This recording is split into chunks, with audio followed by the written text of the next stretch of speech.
Hey everybody, and thank you for tuning in to The Real for Real. If this is your first time watching, we thank you for tuning in with us, and make sure to hit the like and the subscribe button. And for all of our loyal fans, thank you so much for tuning in just the same. So tonight it's just the two of us, but we are here to talk about another movie that we just saw. We've got to give a review of Death on the Nile.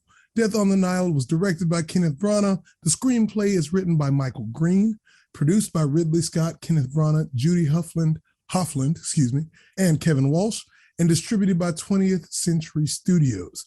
Some notable cast members in the film were Kenneth Branagh, playing our main character, Tom Bateman, Annette Bening, Letitia Wright, Russell Brand, Gal Gadot, and Armie Hammer, just to name a few, but it starts to... Wow, you got Gal Gadot that far down on the call list? I mean, no disrespect to the lovely gal. She's great. She's great.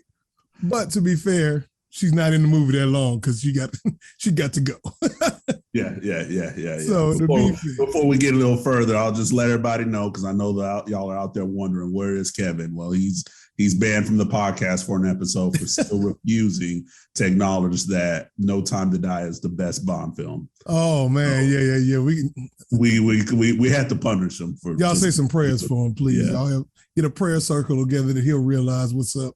Yeah, he stay on my case about that one, man. He stays on my case about it, and he like to expose people. So we got a chance to get him right now while he knows. Yeah. He like to put people on blast. Oh man! So tell me, what were your first thoughts, man? When you first saw, what were your first thoughts that came to mind? It's nice to watch a whodunit. I love them. I've been a little bit ruined since Knives Out, because Knives Out, I felt like, has definitely revitalized that type of movie, and they did it very well. So this was still enjoyable, but it wasn't, I just remember thinking, man, I should go watch Knives Out. Well, so I enjoyed this one quite a bit myself. Kind of had the same thought, kind of had that same idea that, I don't know, it didn't have the same bite as Knives Out. But I will say also, I hadn't seen Murder on the Orient Express before this either. Like, I had just walked into it, then kind of connected that, oh, Murder on the Orient Express and this are in the same universe too. So maybe that's part of it too. Like, I wasn't already like baptized in this to start by seeing the first one. Yeah. Well, I was going to say also, Knives Out, is a little bit more modern for sure. This is based off of the Agatha Christie novel, which is from the early or late 30s, if I recall correctly. So it definitely, I was just all like, I don't know, I felt like I was back in school watching this. So they done rolled the TV out on the cart for us. Yeah. Because and at the beginning, some of the production value was a little suspect, a little low quality. Because I was like, ooh, we ain't gonna try to blend this green screen and the actor a little bit better. Oh man, so Kevin's coming. So Trev, you coming out pretty hard, real quick. I definitely wonder if Kevin, like, I'm gonna have to talk to Kevin and see what his ideas are on this too, because you know how he is about CGI, man. Like, I wonder what his thoughts are gonna be on it. But let's get into these positives before we start. Keep us back on track first. All right, so let's talk about positive. What's some positives you got for it? Hit me one. Best positive of the movie, that mustache, man. That's some kind of mustache. Man, I'm working on mine. I'm working on it. I'm gonna get it. The edges on it, I was like, ooh. All I could do was admire that mustache. It was nice. But Kenneth Branagh's performance, top notch. He was an excellent Perot, and he carries the film when he gets going. So that's fair. Like, I was about to say, performances are what I thought were like superb in this as well. Yeah. But I won't lie, man, I don't know if I thought Branagh's was the best, because, man, Sophie Okonedo as Salome, the lounge singer. So she's definitely a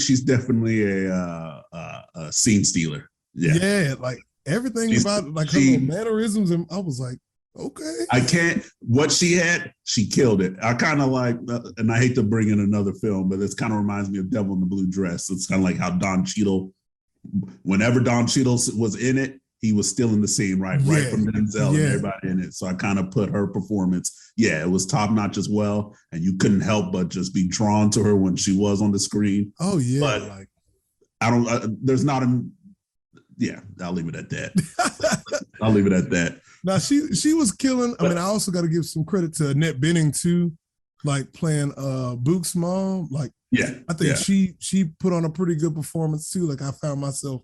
Now I won't lie, I'm also I'm a big Annette Bening fan. Like, I don't know what it is about her, but she handles business on the screen. Like she does it, and then she's got this.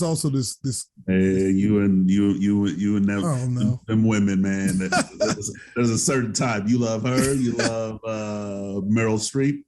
Well, hey, Meryl be killing it too. Yeah, and who's the other one? Oh, I know you're talking about. In Red. Don't do it. Don't expose me like that. Oh, what is her name? Oh, you look, I'm blanking on her name. Oh, I'm so glad. Don't expose me like that. But Helen, I ain't gonna leave you. Helen Mirren, there she is. I'm gonna go ahead and say your name. I got to put it out there for you. But like, I don't know.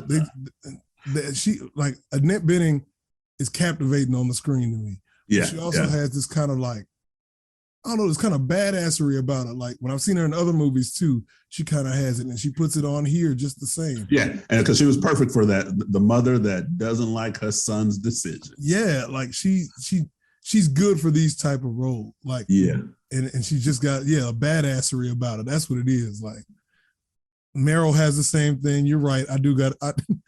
Basically, if you're an old white lady in Hollywood, I'm gonna give you some props at some point. if you're an old white lady and you handle your business. But Letitia Wright was killing it too, like as well as Sophie Okonedo. So was Letitia. Like, and they, in my opinion, there's a lot of times where I feel like the two of them are really what helps to propel the situations at times. Like when some things could have been. When some scenes could have been flat, like I think about the scene where she's going over her, where her cousin comes to bring her the paperwork.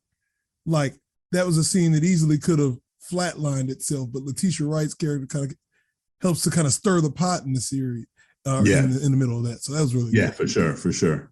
Another positive I have is like the script is written well, especially like specifically the dialogue. Like, I love how each character comes to life through the dialogue that they have, and not just in the sense of like, true, it's adapted from the book, but just the way that it is delivered, but like the way it's written and delivered by each character gives it, like, you could just tell that it was written well to give everybody their own. The words themselves have character, if that makes sense. Yes. Right. Like. Yeah. That was super legit. Like, that to me, I thought, is what makes the movie as entertaining as it is. Part of what I like about Sophie Okonedo's character, Salome was clearly my favorite character. If you haven't figured that out yet, that's my favorite character. Yeah. Everything about the way she speaks, and the almost like the sultriness of how she delivers her lines too. Yeah, and it's definitely written so that way that can be there. So hands down, the script is written well. Like, especially in terms of dialogue. What else? And then her and Kenneth actually had some chemistry, because it's just like, I see it. Yeah, there were some moments in there. I was like, all right, now. I was like, I don't know if this romance is in the book, but hey, they about to make it happen on here. I agree. They had some really, really good chemistry on the screen together, and heck, I could have watched a movie just about them too. You want to make a spinoff romance movie? I'll go watch that bad boy. They seemed really good together. What other positives you got, man? What other positives you think about on there?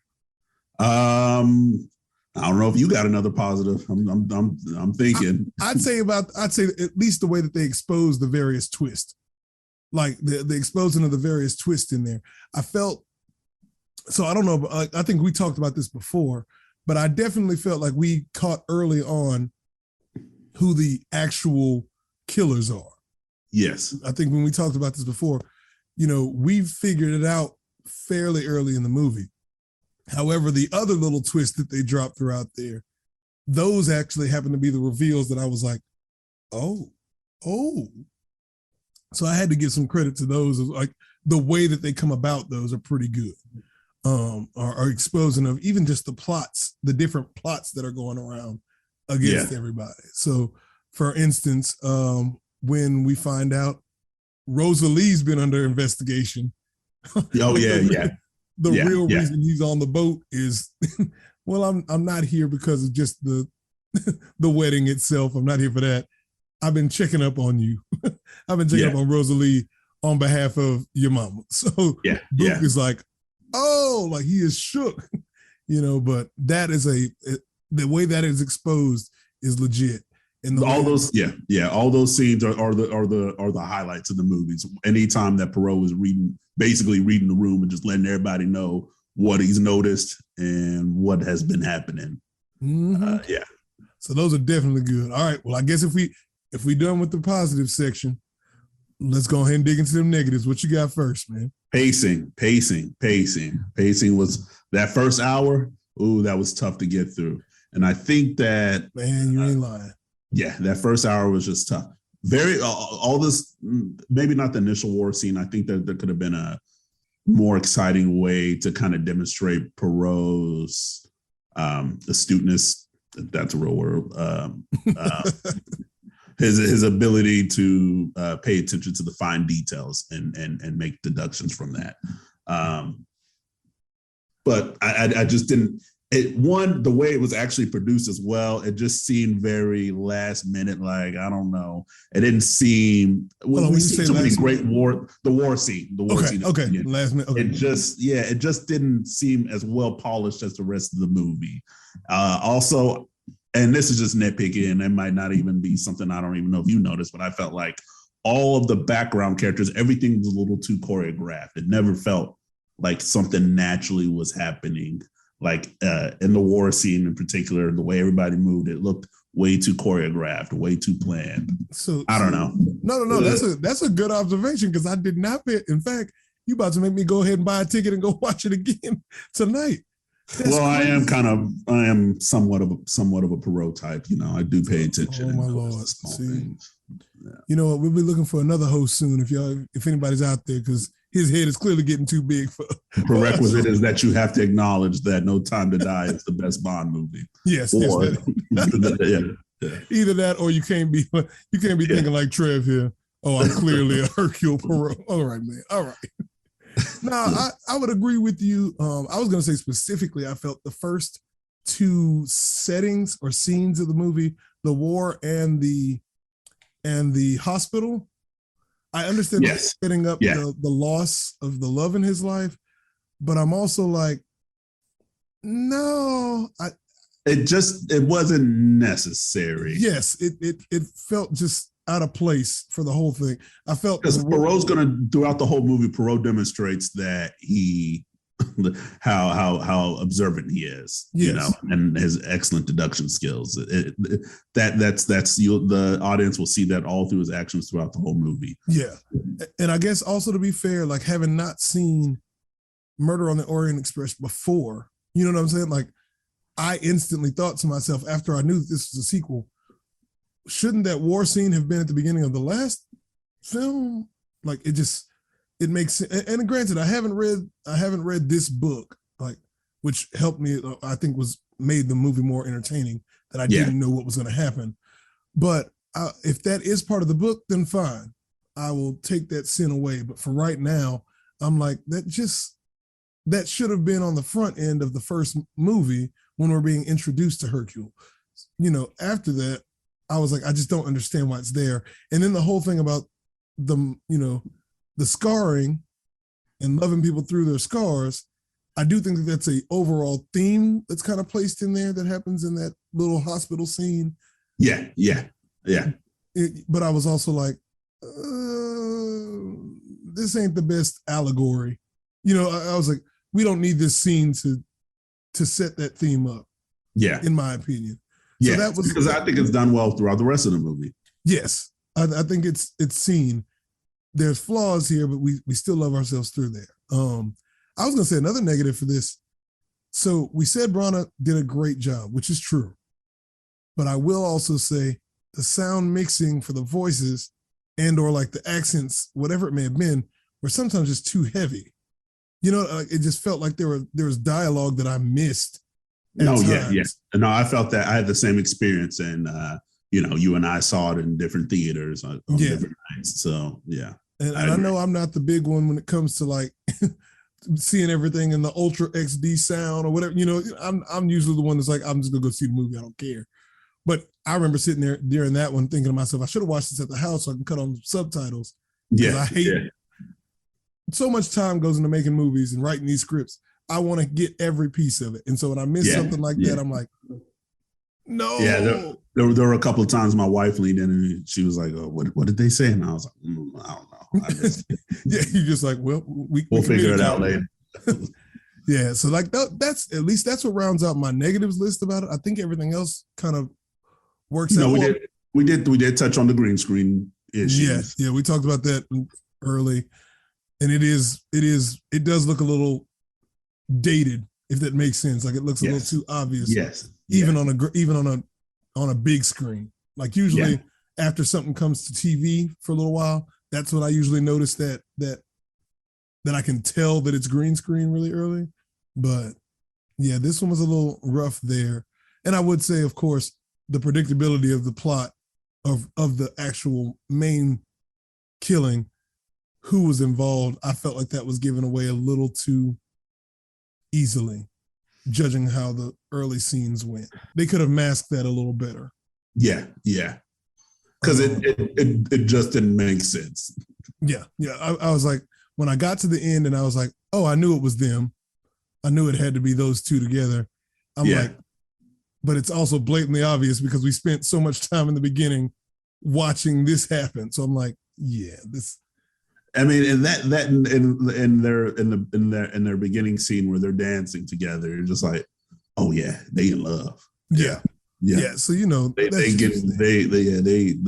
each other. They know each other in a biblical sense. They know it. Heck yeah. So they had the plot twist, and all of a sudden he left her.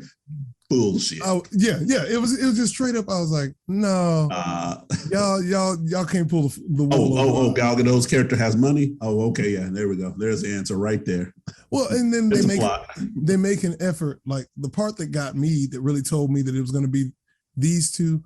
Outside of we watched them do Dirty Dancing for like a solid few minutes, and then she sends them up. But when Gal Gadot's character is being told, oh, I'm so in love with him, he's simple. I was like, the moment you're trying to stress to us that he's simple tells me that he's going to be involved, because that instantly tells me as an audience member, I'm supposed to dismiss him because he's too dumb to be able to put this together. Yeah. And I'm like, oh, well, if he's simple, he's part of it, and somebody else will be the one who puppeteers the mastermind. Yeah. Yes. So what would you give it? What's the rating? Oh, I'd give it an 83. No, I'm about to say, on a, I think it's entertaining. It's entertaining. Excellent dialogue. There are some great performances. Yeah, shout out Russell Brand as well. Russell Brand, yes, pretty good. Haven't seen him in a while. Yeah. I was waiting for him to be quippy and making some jokes, and then I was like, oh, he's trying to act. Okay. Yeah. You're absolutely right. I hadn't seen or heard from him in a while, so it was like, oh, that's pretty neat to see him in there. And he was handling his own. So that was great. I would say, he's the ex-fiance physician. And I was like, okay, I don't know how they're going to make him Russell Brand, but let's see. Yeah, man. Like, it's just, I thought he did really good. And I have to agree with you. I think I put it at about an 80. Yeah, 80 is about where I put it. 81. It's entertaining, but it does have its flaws there. I can't put any fan of a whodunit's going to like it. Yeah. It's just 81 would have to be my safe bet. 81's got to be my safe. It's got to be my safe. Yeah. If Kev was here, he'd probably be saying trash. Yeah. Kev for sure would be like, nah, man, this ain't it. I figured it out the first 10 minutes, therefore it's 50. Yeah. Like for sure. Like, but no, I think it's entertainment value is there. It's produced with and the production. You could tell that they put some real effort into it. Yes, it has its production problems in terms of CGI and green screen use, and it does have its pacing issues. but I think it is. It's and I'll clarify. It's just the pacing issues for that first hour, because once we get into the murder and trying to investigate that, it picks up and it takes off, and we're going all the way to the end. Very true. Very true. Yeah. So yeah, I'd say 81 or 8 out of 10. You know, if I gotta say it, 8 out of 10, that works for me. But hey, y'all tell us in the comments. Y'all let us know in the comments whether we are right or wrong about this, whether you agree. Tell us what you liked about the film. Tell us what you didn't like. But we hope that all of you guys will tune in for our other videos. Make sure you've hit that like button and you've subscribed to the page. Also look for us on Instagram at @thereal_for_real. And you can even find us on TikTok now at The Real For Real Podcast. Search us on that. But you guys take it easy and we'll catch you next time.